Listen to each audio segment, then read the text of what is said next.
பறையடிக்க வல்வினை துடி துடிக்க புட்டு வைத்த துட்டக்காளி பொங்கி பொங்கி வாராடா. வெப்பன் குழையாட வீரசூலம் கையிலாட மொப்பாம் குடிச்சு அந்த முப்பிடாரி வாராடா. ஆவேசபயங்கரியாங்கார சூரகாளி மண்டையொட்ட செண்டையாக்கி வா காளி வாராடா. அள்ளி அள்ளி தானம் தந்த அன்னதான பிரபுவுக்கு கொள்ளி வச்ச கையவன கொண்டு போட வாராடா.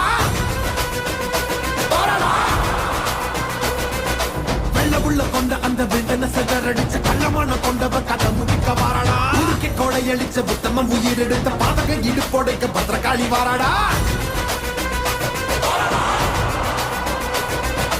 இரமணம் படிச்ச ஏழுகளின் அவன கோரமாக கொன்னவன கொதறிட வாராடா. அந்த குணம் படிச்ச சத்தியவன் வாழ்வழிச்ச ஈன பிறவி மேல இடி பாய்ச்ச வாராடா.